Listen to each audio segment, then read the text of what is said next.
Hello! I have been fascinated by art for as long as I can remember.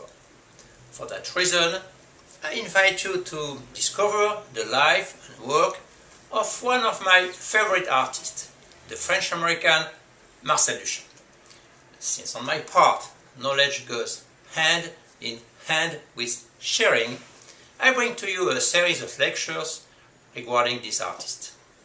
This teaser gives an avenue to the public eager to better understand Marcel Duchamp, recognized by the poet André Breton as the most clever man of the 20th century.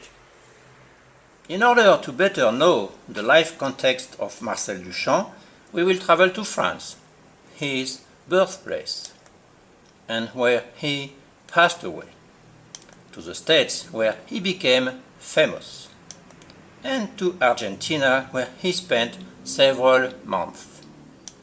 The slideshow takes you to the PMA, Philadelphia Museum of Art, the MoMA, the BMA, the Tate Modern, the Pompidou Center, the Rouen Museum of Fine Arts. My knowledge based of Marcel Duchamp was also enriched when I attended a few seminars offered by experts on his work and some of his family members in Buenos Aires and Philadelphia.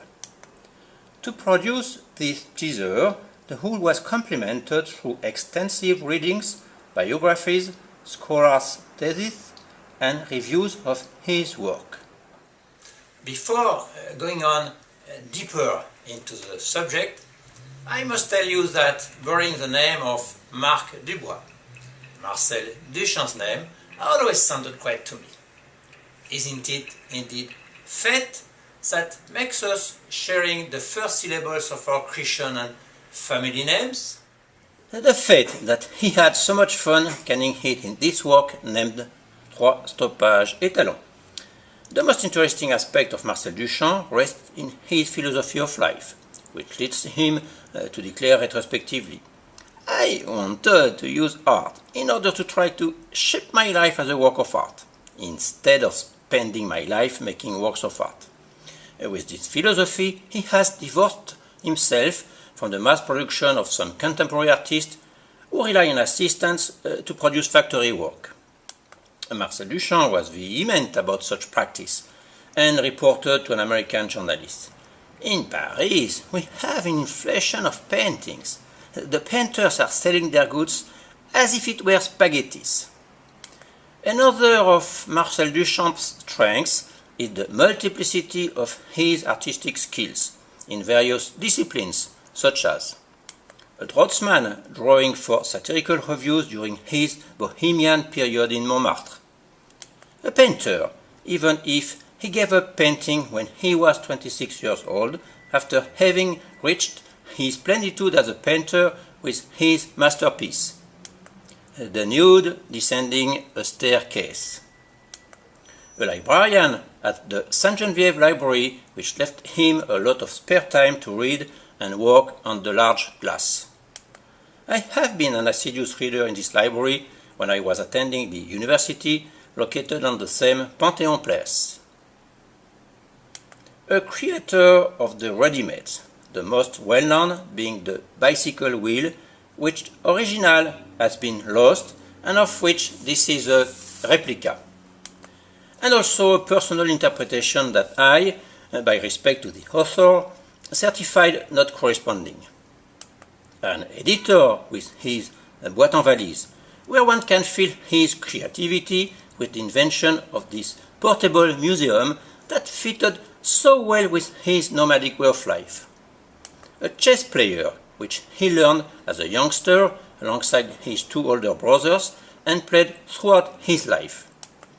A creator of installation with the conception as well as the meticulous assembly, which lasted for no less than 20 years, of his posthumous work named Étant donné.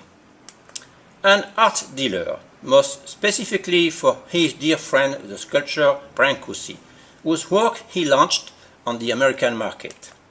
A curator in the first international exhibition of the Surrealism, when André Breton asked him to be the generator referee. A collector investing his inheritance to buy Brancusi's sculptures. An actor in a very funny scene where he plays chess with his friend Man Ray. And a catalogue designer, such as this one in which one can capture his DUCHAMPian humor at best. In addition to his numerous skills, what is most captivating is the man himself, with his deep character traits. To name a few, let's start with his Gaelic wit when he dropped lascivious letters in the mailbox for the Surrealist exhibition in the 50s. His independence that makes him go and take back immediately his nude descending the staircase when the jury from the Fall Art Fair in 1912 asked him to change the title deemed inconvenient. And also his constant refusal to adhere to whatever movement, be it the Dadaism, with which he had, however, many affinities, or later on the Surrealism. His natural elegance that explains the extraordinary welcome he received from the American society during his first stay in New York. His practice at provoking an audience, as displayed when he sent his urinal signed R. Moot to the first exhibition of the Society of Independent Artists of New York in 1917. And then the birth of his female pseudonym, Rrselavy, who will sign all his works during the next 20 years. We can also talk about his loyalty to his friends, Francis Picabia, Guillaume Apollinaire, and Man Ray, as well as to his American patrons. His prophetic vision of art, it served him well when he launched the first museum of modern art, called the Société Anonyme, 10 years before the opening of the MoMA. His asceticism as a rule of life, with his studios that held no comfort or telephone. Asceticism that makes him answer to an American journalist who was speechless to know that he was paying such a ridiculous low rent.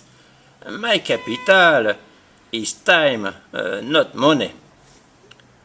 His nomadism, which means that he had one foot in the US, where he has been naturalized, and another one in Europe during the last 15 years of his life. His attraction to erotism, which he said was the most generalized thing in the world. This sort of attraction will be found depicted to its paroxysm in his posthumous work, where he transformed the visitors in voyeurs. His constant concern for the destiny of his works that made him manage his American patrons' bequest in order to gather them in the Philadelphia Museum of Art. His low profile that allowed him to work secretly on his posthumous work without the world of art being aware of, and which calls him to say, the artist of tomorrow will be underground. So, if this first impression makes you want to know more, I invite you to travel through the life and work of Marcel Duchamp.